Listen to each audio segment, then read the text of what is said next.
When my sister was little, maybe 3 years old, she had what everyone assumed was an imaginary friend. She'd sit in our room talking and laughing like someone was there.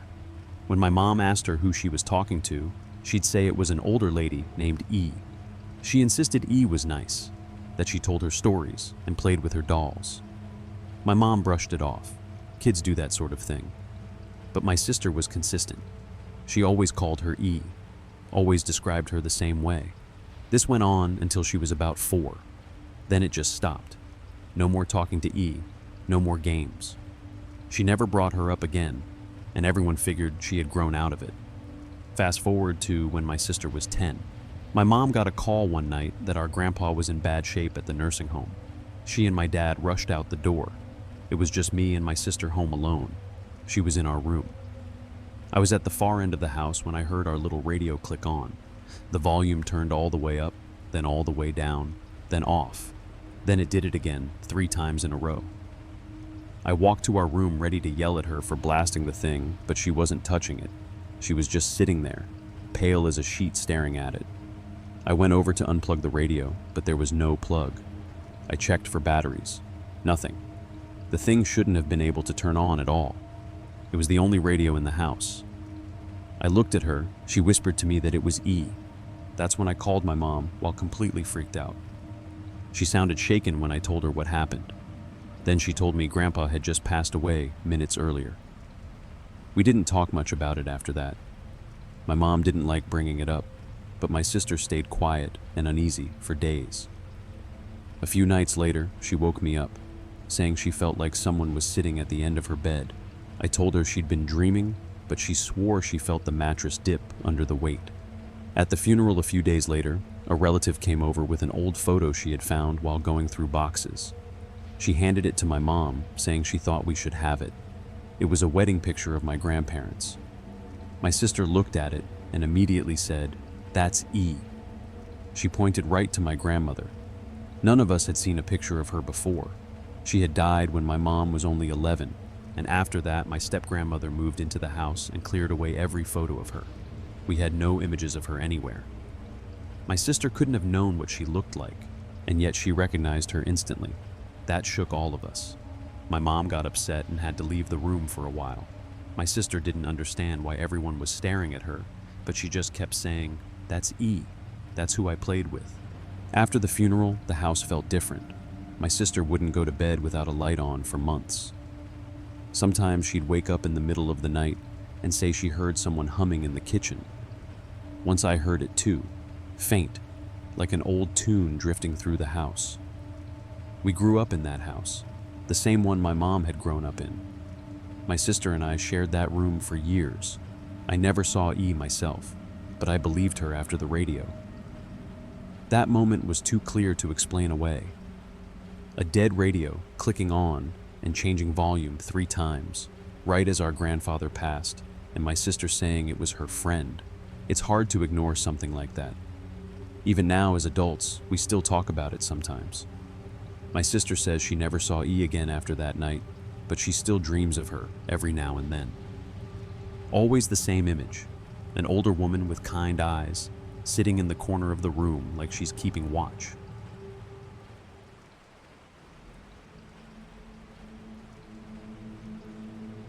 I spent a lot of weekends at my grandparents' house growing up. It's an old place, creaky floors, narrow stairs, and rooms that always felt too quiet at night. I've always been afraid of the upstairs, even as a kid. The worst room is a long, narrow bedroom with closets on both sides of the doorway, a bed in the middle, and a single window at the far end. My grandparents once told me the previous owner's kids swore they saw a gorilla come out of one closet, dance around, and slip back in. At the time, it sounded silly. As I got older, it didn't feel so funny anymore. When I was 14, my grandparents started sleeping in separate rooms downstairs. That meant I had to move into a different room on the first floor, the one directly under that upstairs bedroom. The first night I slept there, I was lying awake when I heard it. Heavy, slow steps. They started at one end of the upstairs room, crossed above me, and stopped near the window. I froze. Old houses make noise, but these weren't random creaks. They were footsteps, steady and casual. After a minute, I got up and went to my grandpa's room. I whispered what I heard. He told me the house was old and it creaks. He wasn't mean about it. He just wanted me to sleep. He got up, walked with me to the dining room, flipped on the light, and said to leave it on if it helped. It did help a little. I could see the light bleeding under my door and into my room. It made the dark feel less full. I went back to bed, but it started again. This time from the window side, moving back toward the door. Same slow pace directly above me. Then I heard the stairs. 10 distinct steps, with a pause on the landing. Something had come down onto my floor. I stared at the doorway, where the light from the dining room spilled across the hall carpet. Nothing showed up, but I felt like something was standing just out of sight. Then came a new sound, scratching. I knew where it was coming from. My grandpa keeps a wooden gun case against the wall, and the sound was right there. Long drags against wood coming from my grandpa's gun case in the corner. I could hear the cabinet door tapping slightly with each scrape. I tried to scream, and nothing came out. Finally, I forced out a yell, and my grandpa came running. By then, the sound had stopped. He checked the hall. He checked the front door. He checked the lock on the gun case. He told me again it was just the old house. Then he told me to try to sleep. He left the door open and the lights on, and I did what I had to do. I dragged a sheet down the side of the bed and made myself a little cave under it. I wrapped myself in a comforter, put on headphones, turned my back to the door, and stared at the wall. If there were footsteps again, I didn't hear them. The headphones did their job. In the morning, my grandpa told my grandma I'd had a rough night. She laughed and said I wasn't the first. My cousin had woken her up on her last visit, saying she heard footsteps upstairs at night. Hearing that should have made me feel better. It didn't. It made the pattern feel more real. Since then, every time I've stayed there, I hear the same pattern. Steps pacing back and forth in that upstairs room. They always start near the closets, cross to the window, then back to the door. I've never heard them come down the stairs again like that first night, and I hope I never do. But the pacing never stops. Sometimes I wake up in the middle of the night with my heart racing, already counting the footsteps in my head before I even realize I'm hearing them. There have been smaller moments too. Once I woke up shivering even though the blankets were heavy. Only my face was cold, like someone was standing right over me. Another time my phone slid off the nightstand. I reached down and found it standing upright on its edge. My cousin told me her story when she came home from college. She spent a summer in that room. One night she got up to use the bathroom around 2. The bathroom is next to the stairwell. She said, as she passed the bottom step, she heard weight settle on a tread. That soft wooden warning you only hear when someone is standing still. She locked the bathroom door and sat on the closed toilet listening. Nothing moved. When she came back out, she said the house felt crowded, even though everyone was asleep. My grandparents explain this way. My grandpa says the house is old and shifts with the weather. My grandma tells stories about the past owners, sometimes joking, sometimes not. But none of that explains the rhythm of those steps, the exact same path every time. Closet to window, window to door, back and forth, over and over. I'm 23 now, and I still won't go upstairs alone. I run up to grab something during the day and get back down as fast as I can. At night when I stay over, I sleep on the bed again, but with headphones in, always with my back to the door. I've gotten used to it in a way. But every time I hear those steps start up again, the fear feels just as sharp as it did that first night. I tell myself it's fine, that it's just noise. But deep down, I know better. If it ever decides to come down the stairs again, I don't think I want to be awake to find out what happens next.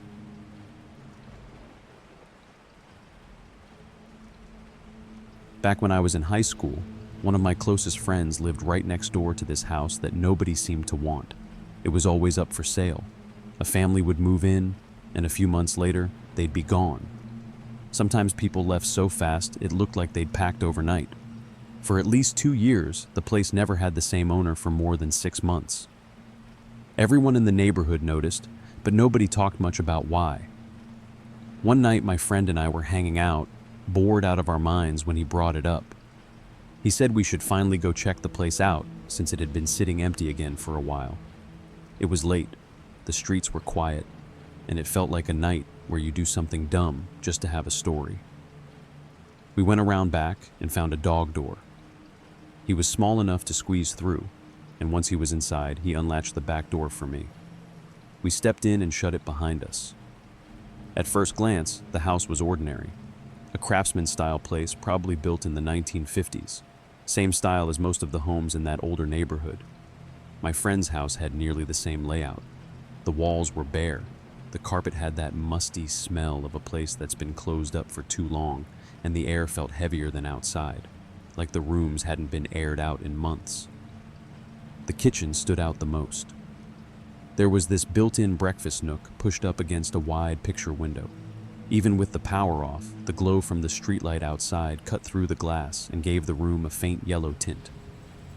We sat down on the floor, facing the table, talking quietly. I can't explain why we lingered there. Maybe it was just the thrill of being in a place we weren't supposed to be. Then everything went wrong. My friend suddenly let out a sharp scream. At that exact second, my world went black. It wasn't like closing your eyes. It was deeper, as if someone had dropped a curtain over me. And with it came this rush of cold that wrapped around me from head to toe. I felt smothered in it. I started yelling, completely disoriented, and that's when I felt my friend grab my arm. He yanked me hard, dragging me through the dark I couldn't see through. Slowly, my vision returned, and with it came the warmth of regular air. I realized we were outside again, standing under the harsh white glow of the streetlight. My lungs burned like I'd been holding my breath. The strange thing was, it was December, and yes, the night outside was cold, but inside that house should have been warmer. What I felt in there was far worse. It was a cold that clung to me. I looked at my friend. He was pale, wide-eyed, and shaking. I demanded to know what he saw. He told me that while I was talking, something crawled out from under the table. He described it as a black figure, shaped loosely like a girl, though there were no features, just a solid shifting mass of darkness. It crawled out and sat on me. He said my eyes were wide open, but I was flailing like I couldn't see. That's when he panicked and dragged me out. We stood there on the sidewalk, trying to process what just happened. I couldn't make sense of it, but I knew what I had felt. The cold wasn't natural. It was physical, pressing down on me, almost sticky, like the darkness itself had weight. Even breathing felt wrong in that moment. For days afterward, I couldn't shake it. I'd replay the moment over and over. Walking past the house was impossible. I'd cross the street or take the long way around just to avoid it. Even when I tried to forget, I'd get flashes of that suffocating cold at random times, like a memory my body couldn't let go of. My friend and I are still close, and every now and then the story comes up. His description of that thing never changes. He swears he saw it crawl out from under the table, like it had been waiting for us. I've never seen him look so afraid as he did that night, and I've never felt anything like that blackness again. That house stood in Bakersfield, near Garces High. From the outside, it looked like any other mid-century home on the block. But for whatever reason, nobody stayed there. Families came and went. People left in the night. And after what happened to us, I understood why. I don't know what that figure was, or why it singled me out. All I know is that in that kitchen, for those few seconds, I felt something take away my sight and smother me in darkness.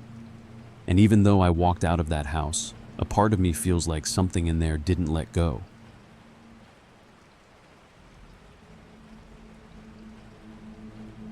About a month ago, I went over to my girlfriend's house like I usually did. Nothing out of the ordinary, until I walked into the living room. Right away I felt off, and I couldn't settle into the room the way I normally did. Then I realized what had changed. They'd moved in one of her grandmother's old pieces of furniture, a china cabinet. Her grandmother had passed away a few months before. I never met her. She'd been bedridden in the hospital for a long time. But standing there in front of her cabinet, I felt uneasy. More than uneasy, actually. Anxious in a way I couldn't shake. Being near it made me feel sad, almost like grief was clinging to the wood. When I mentioned it to my girlfriend, she just brushed it off. "It's nothing," she said, and went to the bathroom. I stayed behind, staring at the thing. It stood about 6 feet tall, made of dark polished wood. The sides were paneled, but the front was glass, so you could see everything inside. And at the back of the shelves, a mirror ran the length of it. Inside were her grandmother's things, dainty teacups, little porcelain baby dolls, knickknacks carefully lined up. I leaned closer, looking at the dolls. That's when I noticed something. In the mirror at the back of the cabinet, there was a shape, a dark outline, the silhouette of someone standing just behind me. I spun around. Nothing. My chest tightened. I called out for my girlfriend, but before I could say another word, a high-pitched scream came from the bathroom.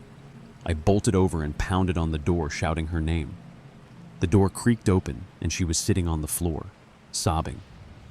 She told me she'd just seen someone in the bathroom mirror. That was enough for both of us. We didn't grab shoes, jackets, or anything. We just ran straight out the front door, down the steps, and into my car. I drove without even thinking, hands gripping the wheel like a vice. We didn't have a destination. We just needed to get away. We drove for nearly an hour before either of us spoke. Every mile I felt like I was peeling off that uneasiness, but neither of us could shake what we'd seen. When I finally brought her back home later that night, her mom was sitting on the doorstep waiting. She looked rattled. Before we even said a word, she told us she'd been seeing shadows moving through the house. That sealed it for me. I've always been the type to chase this stuff down. If someone says their house is haunted, I'll volunteer to stay the night. If a friend mentions seeing something strange in the woods, I'll be the first one to go looking. 9 times out of 10, nothing ever happens. I don't spook. But this was different. This wasn't just stories or shadows in the corner of your eye. This was the two of us seeing things at the exact same time in 2 different mirrors. The china cabinet in the living room, the mirror in the bathroom, and her mom, completely separate from us, noticing shadows moving that same night. The feeling I had standing in front of that cabinet hasn't left me. That heavy sadness, like the air itself carried someone else's grief, has stayed in my chest. The memory of that silhouette in the glass is burned into me. Even now, I can picture the dolls lined up neatly on the shelves, porcelain eyes staring forward, while a darker shape stood behind mine in the reflection. I can't explain what happened that night. I just know I've never felt a house push me out like that before, and I don't think I'll ever set foot in that living room again.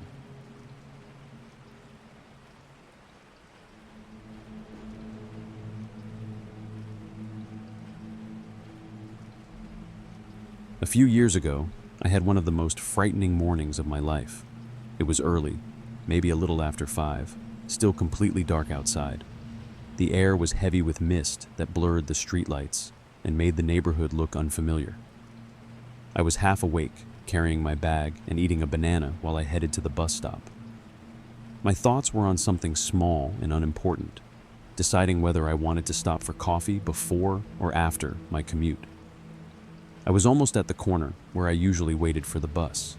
The street was quiet, and I could hear only my own steps. As I passed the mouth of an alley, someone stepped out of the darkness. He was tall, dressed in dark clothes, and wore a black mask. At first, my brain tried to dismiss it. I was tired, and in that half second, I thought maybe he was just another person heading to work. But then he raised an arm, and in his hand was a gun, aimed directly at me. His voice cut through the silence, and he told me to put down my purse. That was the moment I understood exactly what was happening. I froze, then tried to stay calm. He told me again to put down my bags, and I nodded quickly. I said I was going to put them down, and I moved slowly, placing them off to the side. My heart was racing, but my body was stiff, like I was moving through water. He ordered me to come closer to him toward the alley and to get down on the ground. I kept agreeing. Inside, I felt like my chest might burst from how fast my heart was beating. My hands were sticky from the banana peel I was still holding, and that strange detail stuck in my mind, like part of me was clinging to anything normal. The more afraid I became, the more I found myself talking. I told him I was on the ground. I told him my things were right over there and that he could just take them. He did not like me speaking. He shouted at me to stop. He pressed the gun harder against my head, and then he leaned down on top of me. It was then that something shifted. I was dressed in oversized clothes, baggy pants, a large jacket, and a cap pulled low. I was on my way to coach a practice, and my outfit made me look more like a teenage boy than a woman. But as he pressed down on me and listened to me speak, I could see him realize the truth. My voice gave me away. In that moment, his focus seemed to change. He stepped back, stood up, and pointed toward the alley. He told me to come with him. That was the worst moment of all. The alley was narrow, dark, and led away from the street. I knew that several women in the neighborhood had been attacked recently, even in broad daylight, and the memory of those reports hit me hard. My stomach sank. I knew what could be waiting if I obeyed. In my head, two voices argued. One said there was no way I should ever go down there. The other said he had a gun and that I had no choice. His real voice kept cutting through my thoughts loud and sharp, demanding that I follow. I kept my own voice steady. I told him I was following. I told him I was coming. For whatever reason, he believed me. He turned his body toward the alley as if he was leading me there, shifting his attention for only a second. That second was enough. I took 2 small steps backward. Then I lowered my head, braced myself, and ran. I sprinted as fast as I have ever moved in my life. My throat released a sound I did not recognize at first, a high scream that followed me down the street. I ran block after block, 6 or 7 at least, before I slowed down enough to breathe. My entire body was shaking, and my chest hurt from the rush of air. I did not dare wait at the bus stop. I turned back and made my way to my apartment, hoping with everything in me that he had not followed and that he would not see where I lived. When I finally reached the door, I locked it behind me and collapsed. My heart would not slow down. Later, I called the police. They searched the alley, but of course the man was gone by then. The only thing they found was my banana peel lying on the ground, already turning brown. It was such a small detail, but it stayed in my mind as proof that it all really happened. For days afterward, my body would not calm down. I would replay it over and over, imagining what could have happened if I had obeyed and walked into that alley. Even now, years later, I still think about that morning. I was lucky that he believed me, lucky that he turned his head, lucky that I ran when I did. I survived, but I am haunted more by what could have happened than by what actually did. And every time I walk past a dark corner or an empty street at night, the memory comes back, reminding me how close I came to disappearing into that alley and never walking out again.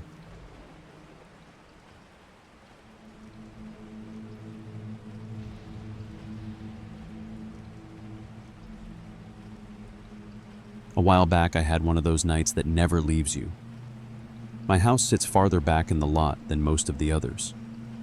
The sidewalk runs the length of the living room and stops at the front porch, which opens right into the living room. There are large windows that do not open, so the room gets great light during the day, but no privacy at night. The rest of my family was away on vacation, and I decided to have a few drinks alone and enjoy the quiet. I fell asleep on the couch around 9. When I woke up, I realized I was too nervous to walk back to my bedroom, which is toward the back of the house. The couch sits directly under those big windows, so getting up would mean crossing into full view. I dozed off and woke again with a sudden chill that I could not explain. It felt like someone had blown cold air in the room. I lay still and tried to shake it off. Then the banging started. It came from directly above me at the window. I did not move. I opened my eyes and stared up. A figure was standing outside at the window and was pounding on the glass with both hands. I remember looking at the cable box clock. It said 3 in the morning. For a long beat, I thought I might be dreaming, because this felt impossible. The bang came again, and my body locked. The first time it stopped, I still did not move. I kept expecting it to return. A moment later, the banging recommenced, and this time it was coming from 2 places at once. Someone was hitting the glass over my head, and someone else was pounding on the front door. They were relentless. I did not make a sound. The front door has a peephole, but it faces the porch, and the porch light was off. I could not see the faces outside, but I could see movement through the frosted glass. I kept thinking they would break something and run. I kept picturing silhouettes stepping back and disappearing down the sidewalk. 40 minutes felt like an hour. The banging came and went in waves. Sometimes it would stop for what felt like a lifetime, and then return louder as if more people had gathered. Once I heard something scrape against the frame, like someone trying to force the lock. I pressed my back into the couch and held my breath until my chest hurt. My phone was on the coffee table across the room. Every instinct screamed at me to grab it and call someone, but stepping away from the windows felt like walking into the danger itself. Finally, the noise stopped. One instant the porch was pounding, and the next it was silent. I sat there in the dark under the big windows and felt like I might collapse. I did not go to the door. I did not look outside. I waited until first light, as if the day would make it less real. When I finally got the courage to glance out the window, there were no footprints on the porch and no cars on the street. The yard looked untouched, like nothing had happened.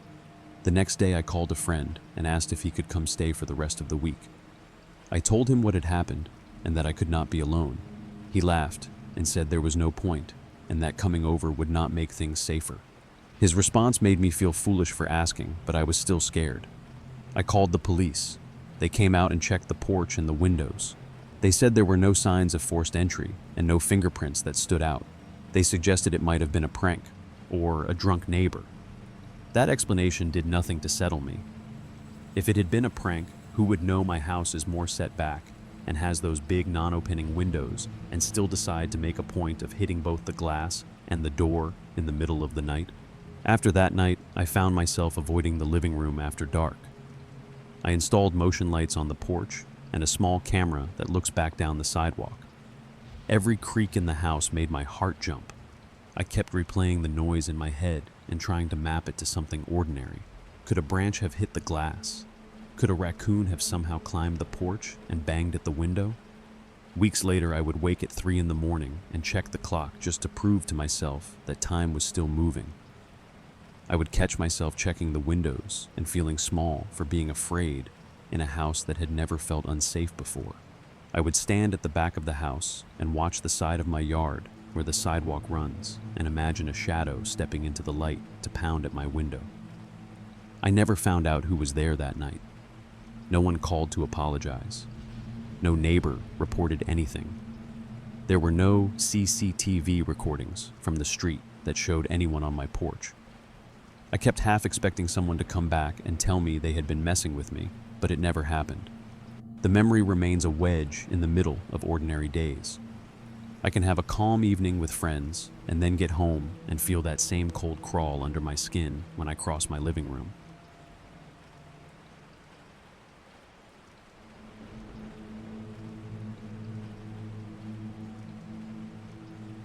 My uncle used to work a lot when I was younger. He's done a lot of different things to make money, but one consistent thing is that in the summer months and into late fall, he paints houses. It's a legitimate business. He's got a truck with a number and a name and supplies in the back. Every now and then he would call my dad when he needed a little extra help, and I'd work for him. No big deal. It's just painting houses. What could possibly go wrong? Well, it takes a while to paint a whole house. If the weather conditions aren't right, then you can't paint. One particular fall was extremely wet. It rained what felt like every single day. My uncle would paint multiple houses at a time, so sometimes he would get caught up due to situations like these, and I'd work a little more than usual. That was fine by me, though. The job wasn't hard, and it paid well.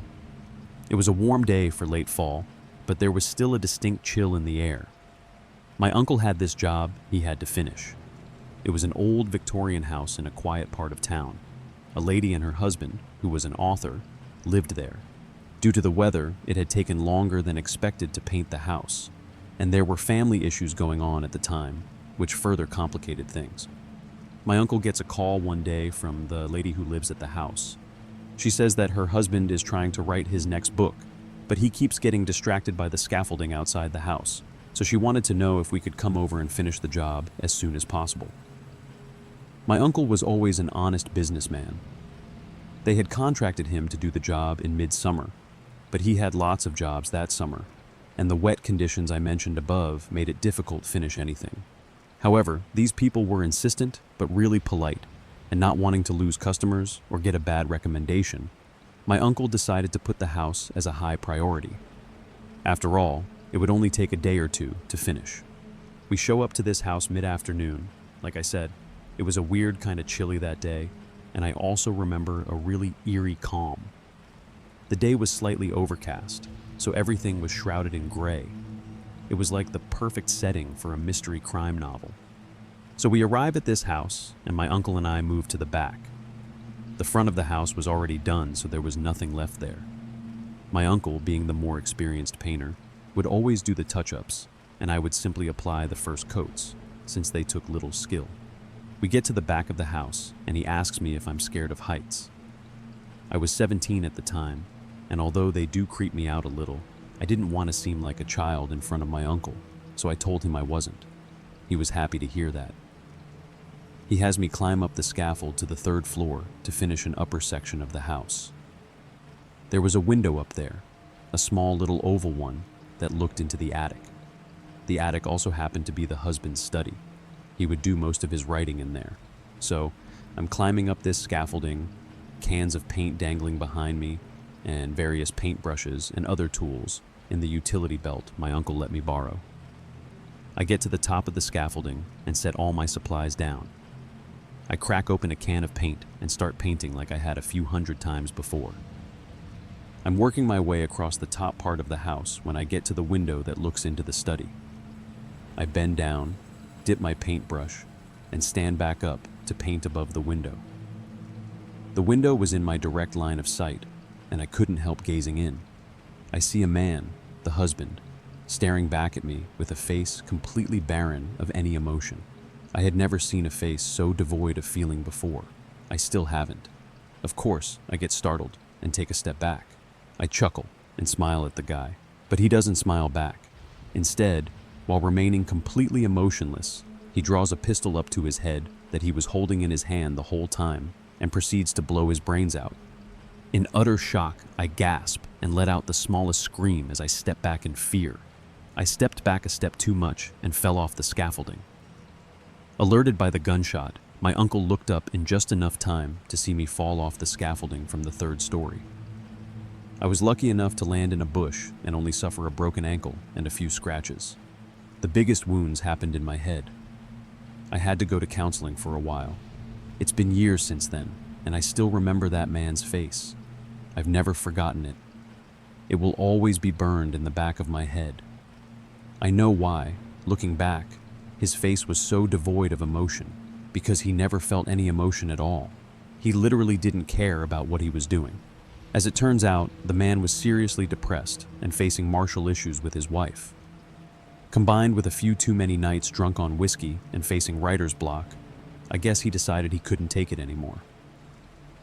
His wife moved out of the house shortly after, and we never finished the job. To this day, that house remains abandoned. And to this day, I'm scared to drive down the street that it's on.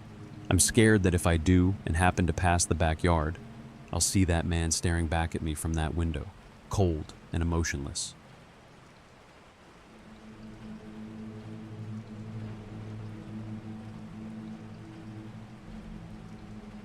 When I was about 13, our dog ran away from home more than once.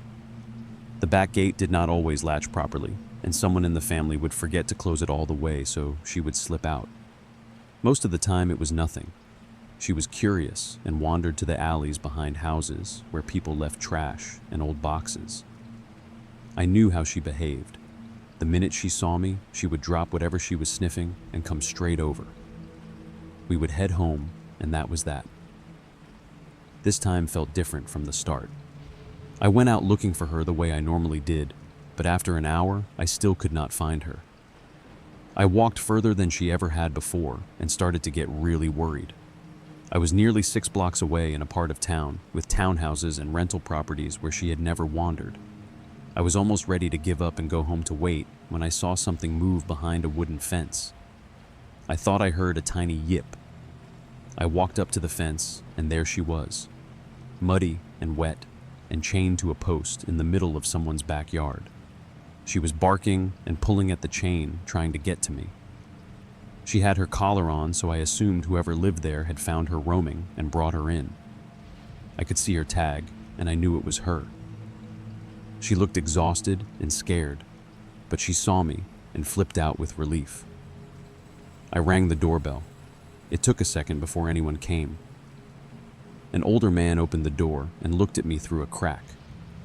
He peered out like someone who had been woken up. He said yes.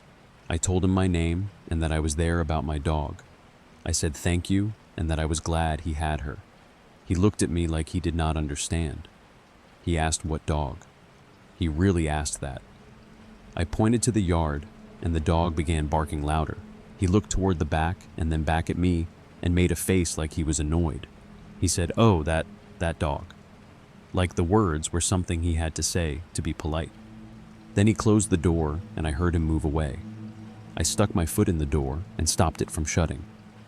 I told him the dog was in his yard and I was taking her back. I pointed hard enough that the dog barked like she was trying to tell him.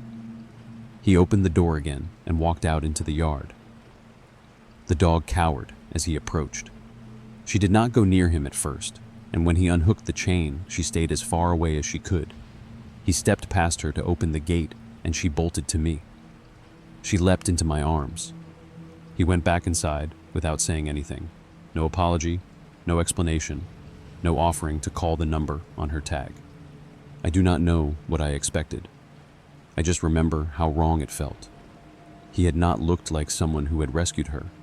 He looked like someone who had been keeping her. I do not know what would have happened if I had not kept walking that far. I do not know if they would have called someone, or taken her to a shelter, or kept her. I do not know why they had chained her at all, instead of letting her go, or calling the number. The whole situation sat with me like a cold stone. After that, she never left the yard the way she used to. If the gate was open, she was within a few feet of it. Once we even found her waiting outside the back gate, like she was guarding the boundary between the house and the street. I stopped letting her roam even a little. I started checking the gate every time I went outside myself. I kept her on a leash for longer walks, and I learned to find her right away instead of assuming she would be nearby. It was not a dramatic show of malice. There was no shouting, no hitting, no police call. That made it worse. It was the casual way the man tried to pretend nothing was happening, the way he seemed ready to keep her without a second thought, that left me unsettled. I kept thinking about the chain and the way she had looked at him when he walked up. The way she had cowered made me feel like there was a story I would never hear. I do not know what he planned to do with her. Maybe he would have kept her tied up for a few days before letting her go. Maybe he wanted to sell her or give her away. Maybe he would have hurt her if I had not shown up. The way she shrank from him makes me think she already knew more than I did. I will never know for sure, and that is what unsettles me the most. How close I might have been to never seeing her again, and how easily it could have turned into a story with a much darker ending.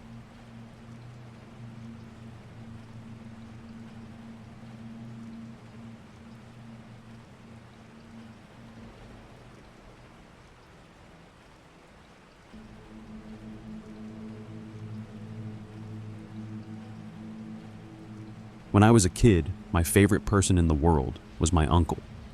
He was the youngest in the family, barely out of high school when I was around 10 or 11. To me, he was larger than life.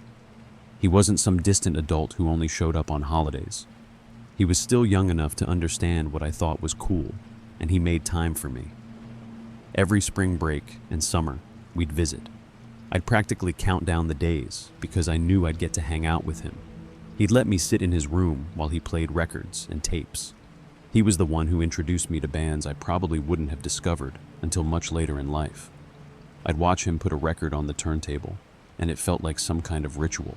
That's how much I looked up to him. Those were some of the best memories of my childhood. Like everything, though, it changed. I hit my teenage years and started caring more about my own friends, my own life. We stopped making those trips as often. Eventually, they stopped altogether. I graduated high school, he started a family, had responsibilities.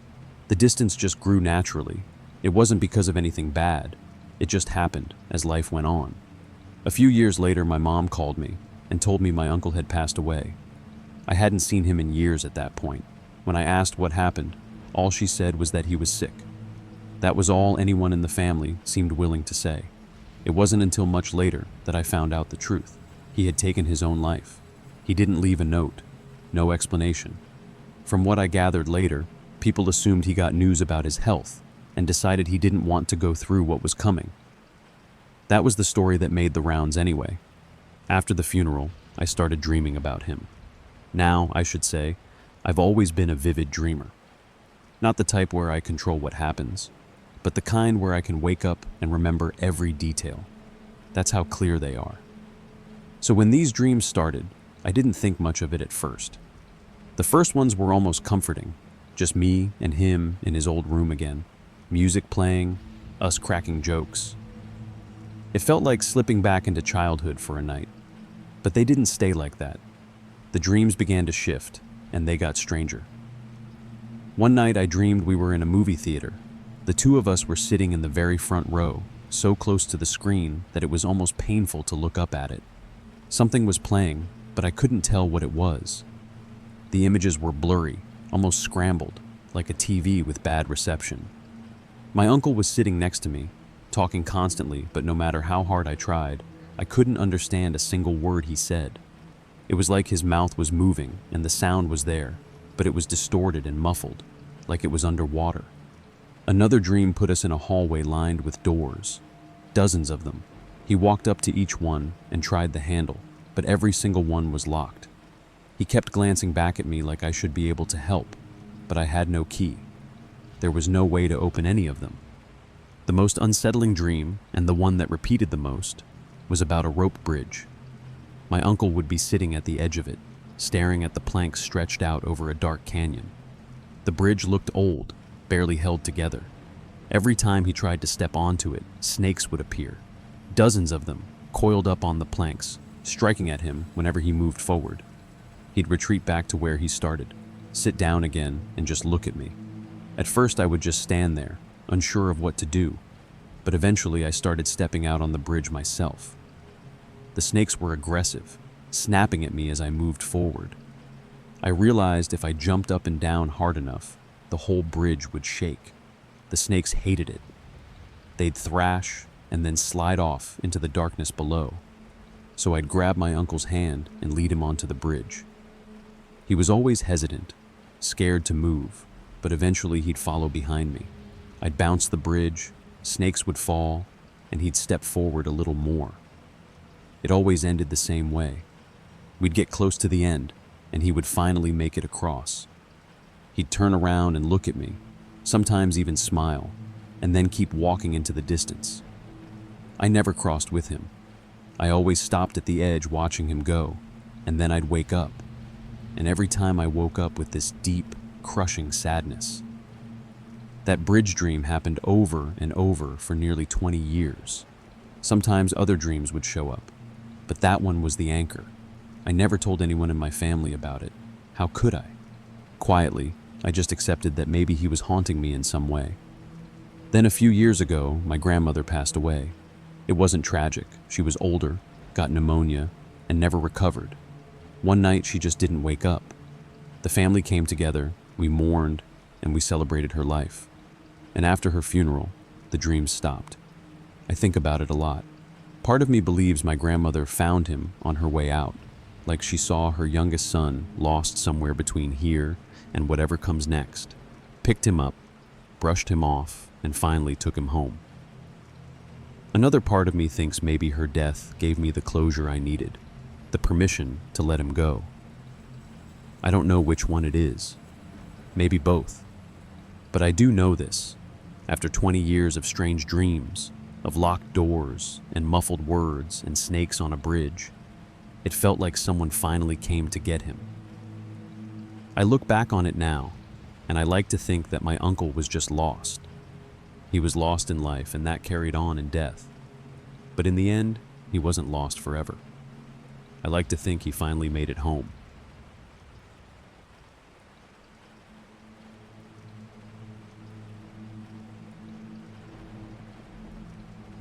While I was deployed in Kosovo, my team did a lot of night missions that required us to cover a great deal of ground in a short period of time in order to make our extractions, all of it while remaining undetected by anyone in the areas that we would pass through.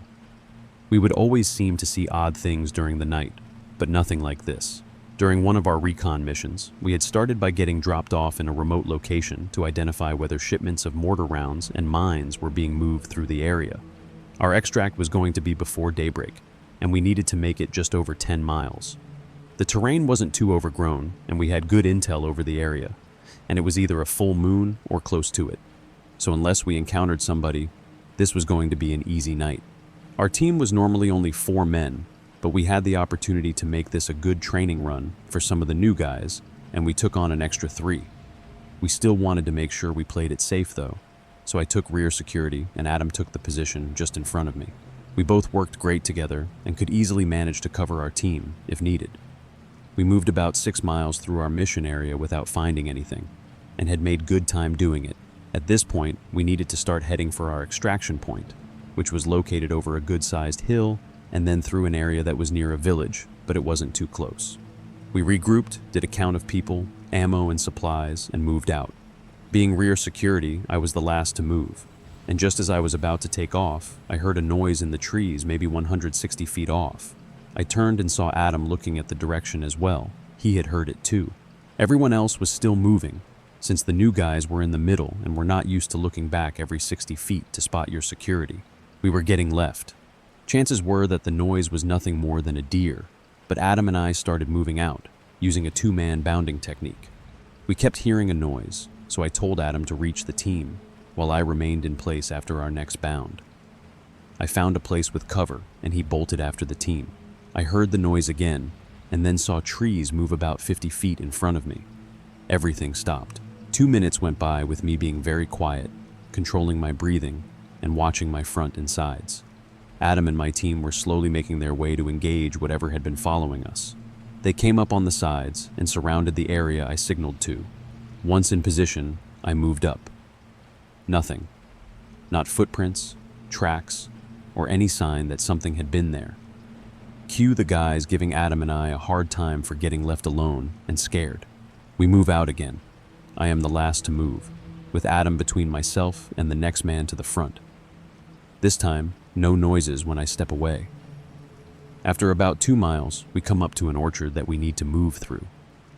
The light from the moon was really bright and the trees were spaced, so we used them for cover as we stayed near the middle of the orchard. Just before I enter, I hear the noise again. This time, I thought I heard a little girl giggling. Not something that my imagination would make up on its own. I was expecting wildlife, if anything. This time, Adam had taken off an additional 60 feet and turned to wait for me. I moved to my location and he moved out again. I was crouched next to a tree watching for anything. All of a sudden, the tree I was next to caught my attention. In the knots on the tree, I could see a face that looked like a person. As I squinted and looked more closely, a little girl's face appears and she turns at me, smiling, waving a little hand and giggles, then disappears back into the tree. I am in absolute shock at this point, and there is not a chance in hell that I am going back to my team to report what I just saw. So instead, I bolt and catch up to Adam and keep my mouth shut. Recognizing that I likely have lost my mind, I am not going to talk about anything. We hit our extract and leave. 2 weeks go by, and I am told that I am needed to provide security for a team of combat engineers who are going through an area I am familiar with. In the meantime, my team was going to be going through the area we were in 2 weeks ago, where Adam and I got scared. Again, I never said a word to anyone about what I saw. In my mind, I am quite happy about not going back there. So, I go out with the engineers and help them find a minefield that had been recently laid, and they take care of informing the village nearby.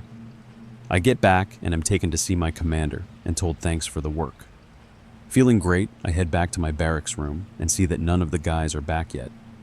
No sooner than taking my boots off, the door opens and I hear everyone laughing as they enter. Adam is not laughing and telling everyone to screw themselves.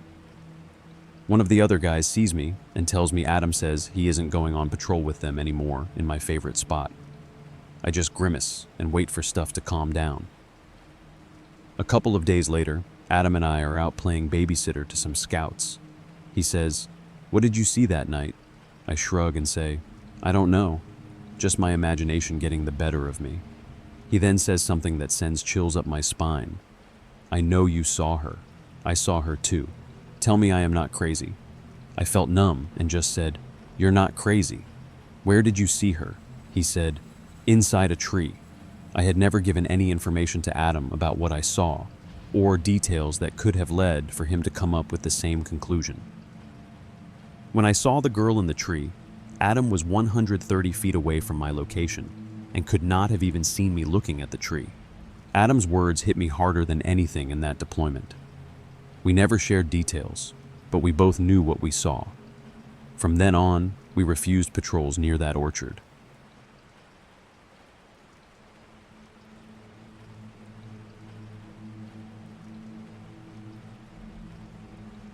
My mom has never been one to tell ghost stories. She's practical, blunt, and no nonsense. If something creaks in the house, she'll tell you it's the plumbing or the wind. She's got a little spiritual side, like she'll say the occasional thing about fate or karma, but she's never been someone obsessed with the paranormal. So when she told me this story, I believed her. When she retired, she threw herself into family history. She tracked down old letters, photographs, anything she could find. At some point, she got hold of a diary that had belonged to my dad's mother, Nan. Nan had died maybe 20 years earlier. I barely remember her, but the way everyone describes her is the same. Very formal, very proper. She called people dear and would describe things as terribly unfortunate or perfectly dreadful. She was polite, but in this sharp, slightly cold way, like she was always a little offended. And she was extremely private. She didn't like people knowing her business. So the fact that her diary even survived and ended up in my mom's hands was strange. One night my dad was away and my mom was home alone. She decided to finally sit down and read it. She made herself tea, settled in the living room, and opened the diary. At first the weather was normal. Then it started raining. No big deal, it rains a lot on the coast. She got up, closed a couple of windows, and went back to reading. The entries were typical Nan, short, clipped notes about the day, little comments, and not much warmth. After about 5 minutes, the rain picked up and turned into a storm. Winds started howling around the house. She went to another room to shut those windows too. She came back and sat down again. She'd been reading maybe 15 minutes total at that point. That's when the intercom to her right blasted to life at full volume. Just loud static. No voice, no words, just hissing. It made her jump out of her skin. The house was built decades ago by an electrician. It's 3 stories tall, full of wiring, switches, and power outlets on every wall, and every single room has its own intercom. After catching her breath, she reached over and turned that one off. But a second later, she realized she could still hear it. The one in the next room was still roaring. She went over and shut that one off. Then she heard it downstairs. More static coming from multiple rooms. She headed down to the middle level, which has the master unit that controls the whole system. She turned that one off and finally everything went quiet. But as she turned to go back upstairs, she noticed something that stopped her cold. The pictures on the walls were all crooked. My mom loves hanging things. Family photos, landscapes, portraits, little paintings. Every wall in that house has frames on it, and every single one was tilted at the same angle, like someone had gone through methodically and pushed them out of place.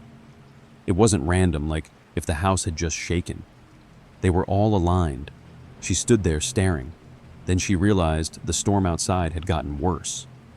That whole floor has a long row of timber-framed windows running the length of the house.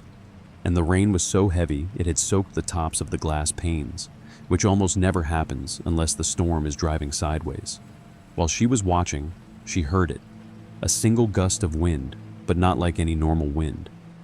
She described it as if a train had blasted past outside the balcony. The windows rattled one after the other in sequence, like something invisible had rushed the length of the house. Most people would have run for the door at that point. She didn't. She walked calmly back upstairs. She closed the diary. She put it inside a cupboard. She shut the door and said out loud, "Sorry, Nan." Then she walked into the kitchen and made herself another cup of tea. Within minutes, the storm eased. The windows stopped rattling. The house went still. She went back through the hallway and carefully straightened all the pictures. Then she went to bed. The next day, she ran into a guy from work who lived maybe 10 houses down on the same street. She brought up the storm, saying how wild it had been the night before. He looked at her funny. "What storm?" he asked. She thought he was joking, but he swore up and down that there hadn't been any storm at all.